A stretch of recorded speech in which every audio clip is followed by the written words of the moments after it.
My stepmother demanded that I pay rent to live in my own house while her children lived there for free. When I refused, she tried to convince my father to kick me out. But when I revealed the truth about who really owned the house, everything changed. Sandra's smile widened. Well, then you'll have to find another place to live, won't you? We can't have parasites in this house. I was sitting at the dining table, my food completely cold as Sandra's words hung in the air. The injustice of it all. Years of being treated like a servant while her children did nothing, and now this. Something inside me finally broke. So, let me get this straight, I said, my voice surprisingly calm. James, who graduated college 2 years ago and spends his days playing video games, doesn't have to pay rent. Melissa, who's in her 3rd year of college and has never done a single chore in this house, doesn't have to pay rent either. But I do? I decided my children don't need to pay rent while they're getting established, Sandra replied, dabbing her mouth with a napkin. A strange calm washed over me. Maybe it was all those years of bottled-up frustration, or maybe it was simply time for the truth to come out. I felt a smile creep onto my face. Not the usual polite smile to keep the peace, but something different. Something that made Sandra's own smile falter slightly. Well, that's interesting, I said, leaning back in my chair. I'm not going to pay rent, because this house belongs to me. The silence that followed was deafening. Then James started laughing, followed by Melissa's shrill giggle. Sandra laughed too, but there was a nervous edge to it. What are you talking about? She asked, still chuckling. This house is mine, I repeated, not breaking eye contact. The laughter faded as they processed my words. Sandra's face cycled through a range of emotions. Amusement, confusion, disbelief, and finally, something close to panic. That's ridiculous, she stammered, grabbing her phone. I'm calling your father right now. Her perfectly manicured nails tapped aggressively on the screen as she put the call on speaker. The ringing seemed to echo throughout the kitchen. Hello? My father's voice crackled through the speaker. David? Sandra's voice was tense, controlled. Ruby is telling some interesting stories about the house. She says the house belongs to her. That's not true, right? The silence on the other end dragged on for what felt like an eternity. When my father finally spoke, his voice was hesitant. Well, he cleared his throat. Actually, my in-laws put the house in Ruby's name before they passed away. You didn't think you should mention that. Sandra practically screamed. How could you not tell me this? I didn't think it was important, my father replied weakly. It never seemed relevant. Not relevant? Sandra's face turned red. Not relevant that your teenage daughter owns our house. She hung up before my father could respond, nearly slamming the phone onto the table. The kitchen fell into an uncomfortable silence, broken only by the hum of the refrigerator. James and Melissa stared at me like they'd never seen me before. Sandra was breathing heavily, clearly trying to compose herself. When she finally spoke, her voice was artificially cheerful, but I could hear the slight tremor. Well, she forced a laugh that sounded more like a sob. This has been a big misunderstanding. Of course, you don't need to pay rent. Ruby, let's just forget this conversation, okay? I had completely lost my appetite. Without saying a word, I stood up and went upstairs. As I climbed the stairs, I could hear hurried whispers from downstairs, Sandra's harsh tone mixed with James and Melissa's anxious voices. By 6 the next morning, I was already awake, staring at the ceiling, thinking about how much had changed in just a few hours. Around 7, I heard movement downstairs, the familiar sound of Sandra making her morning coffee.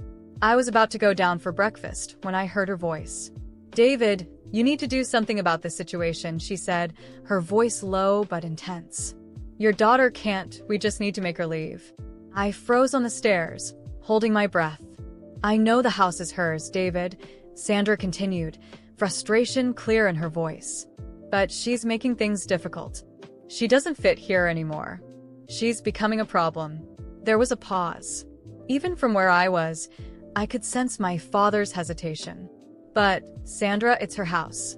I can't just kick her out. No one's talking about kicking her out. Sandra's voice turned sweet, that syrupy tone she used to manipulate. We just need to steer her in the right direction. What about those out-of-state colleges she applied to? You could encourage her to go to one of them. Tell her it'd be good for her independence. My stomach twisted when I heard my father's reluctant reply. Maybe you're right, he said slowly. I'll talk to her about moving out for college. It might be better for everyone. I waited until Sandra ended the call. Then I calmly walked into the kitchen, keeping my face neutral. I started pouring myself a bowl of cereal, pretending I hadn't heard anything. James and Melissa came in shortly after, both looking uncomfortable. Sandra was the last to enter, still holding the phone in her hand. "Good morning, everyone," she chirped, as if nothing had happened the night before. We all sat down. The only sounds were the crunching of cereal and the occasional clink of spoons against bowls. Then, as casually as if I were commenting on the weather, I said, "Oh, and starting next month, all of you will have to start paying rent. Oh, and starting next month, all of you will have to start paying rent." For a moment, the silence in the kitchen was so heavy I could hear the ticking of the clock on the wall. Sandra stared at me as if I had spoken in a foreign language. James and Melissa froze with their spoons midair, eyes wide, exchanging nervous glances. It was Sandra who broke the silence, forcing a laugh that sounded more like a sob. "You're joking, right?" she asked, her voice almost childlike, desperately trying to maintain control of the situation. "No, Sandra." "I'm not joking." My voice was calm, but each word was filled with firmness. "You've been living here for free for years. It's time to contribute." She swallowed hard, trying to regain her composure. "That doesn't make sense. We're a family and—" "We're not a family," I interrupted, my patience completely gone. "You made that very clear when you demanded I pay rent while your children lived here without lifting a finger. Now, everyone will be treated the same." James scoffed, trying to appear indifferent, but his insecurity was obvious. "This is ridiculous. I'm not paying anything." "Then you're free to find another place to live," I shot back, locking eyes with him. Melissa, who usually avoided confrontations, finally spoke up. "I'm still in college. How do you expect me to pay rent?" "Maybe you should have thought about that before spending money on parties and expensive clothes," I replied. "But don't worry, the rent will be fair. I can even help you find a job." Sandra finally snapped, slamming her hand on the table. "You've completely lost your mind. This house has always been a home for all of us. I won't let you turn it into some kind of ridiculous boarding house." I stared at her, unwavering. "Funny hearing that from you, Sandra, because just yesterday, I overheard you trying to convince my father to kick me out of my own house. And you thought I wouldn't find out?" The color drained from her face, and for a moment, she was speechless. Melissa looked like she was about to faint, and James stared at his plate, as if he wanted to disappear. I was only trying to help you become more independent," Sandra stammered, attempting to mask her panic. "Oh, of course. Independence. How kind of you to try to help me move out of the house my grandparents left me, while you and your children continue living here without paying a dime."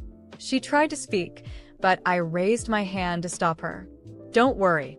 I've already decided. You'll all have formal contracts.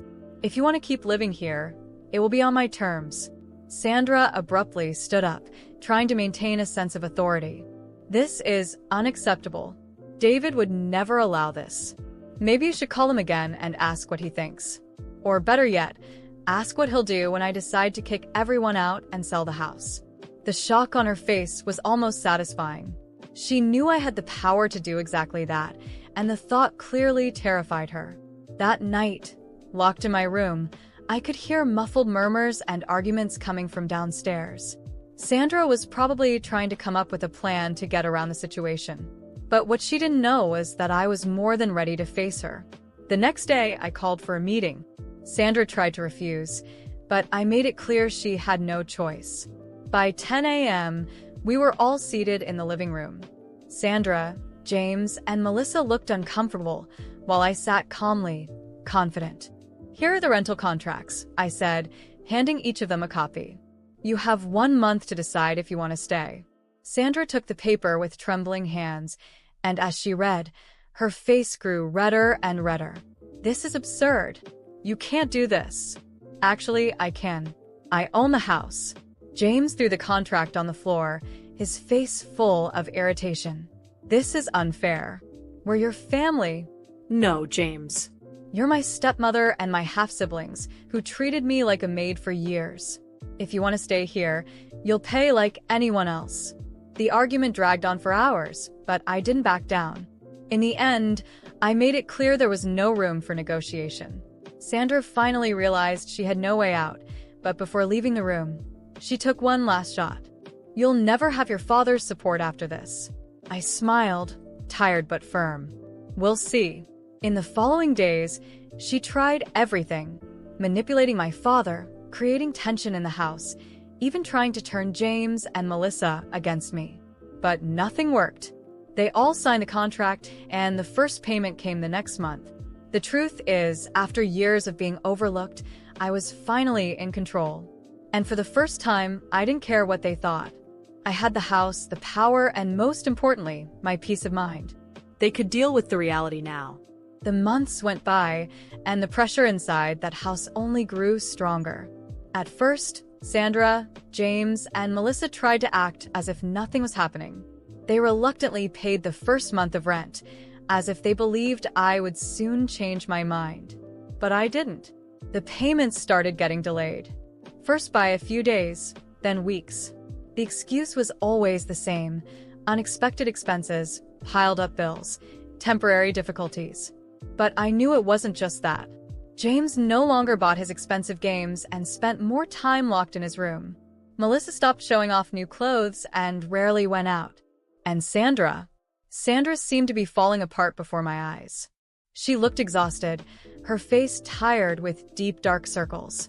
So, I decided it was time to settle the situation once and for all. On a rainy night, I gathered everyone in the living room. The atmosphere was heavy. My father sat on the couch, defeated, while Sandra stood with her arms crossed, trying to maintain a superiority that no longer existed. James and Melissa, as usual, kept their heads down, avoiding eye contact. It's been 3 months since you've paid the full rent, I began, my voice calm but firm.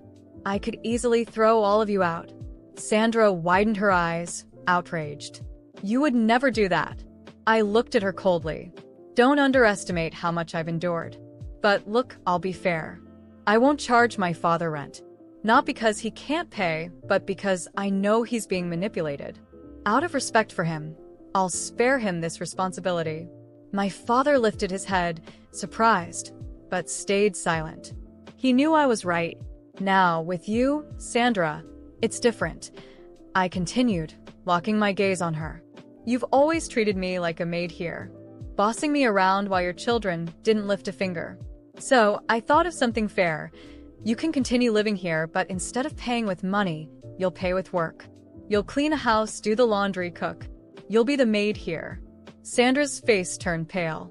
She raised a hand to her mouth as if trying to contain her despair. You must be joking, she whispered, her voice weak. I'm not. My voice was firm. And to make things crystal clear, you will wear a maid's uniform. I want you in that black and white apron, hairnet on your head, the full outfit. If you're going to work, do it properly. Sandra stood frozen for a few seconds. Then, unable to hold back her tears, she turned to my father. David, are you going to let her humiliate me like this? My father looked uncomfortable, but said nothing. Dad, with all due respect, don't interfere. You know why I'm not charging you. But Sandra needs to pay for what she's done. He sighed, lowering his head. Sandra remained there, quietly sobbing. Melissa watched her, pale, and James didn't react at all. Sandra left the room, defeated. The next morning, I went downstairs and found Sandra in the kitchen. She was wearing a maid's uniform, a simple black dress, a white apron tied around her waist, and a hairnet covering her hair. Her expression was empty as she mechanically cleaned the counter. Good morning, Sandra. I spoke naturally. She didn't answer. I grabbed a glass of orange juice and sipped it calmly. Then, as if by accident, I let the glass slip from my hand, spilling the juice all over the floor. Oh, how clumsy of me. Could you clean that up, please? She stood still for a moment. Then, slowly, She knelt and started cleaning the floor with a cloth. But it didn't stop there. At lunch, I made a point of sitting at the table and asking Sandra to serve me. "Sandra, put more sauce on my plate. And please don't spill it." She served me in silence, her hands trembling. I stared directly at her, savoring every second of that role reversal. It wasn't cruelty. It was justice. Later in the afternoon, I called Sandra into the living room. "Sandra, the living room windows are dirty. I want you to clean them now." She hesitated. "But it's already getting dark." I tilted my head. "I asked you to clean them, Sandra. Or would you prefer to pay rent with money?" She turned red, bit her lips, and grabbed the cleaning supplies. As she climbed onto the stool to clean the windows, I looked at James and Melissa, who silently watched the scene. "You two could help, you know? Or would you prefer to sign new contracts with higher rent?" They quickly got up and disappeared into their rooms. Sandra kept cleaning in silence, and I sat there, watching. That night, I lay in bed staring at the ceiling. I felt a peace I hadn't felt in years. It wasn't joy. It wasn't malice. It was the certainty that I had finally put things in order. And I don't regret it. Sandra got exactly what she deserved. My father made his choice, and I made mine. If anyone thinks I was cruel, let them think what they want. No one lived what I lived. Now I finally have peace. And I won't give that up for anyone.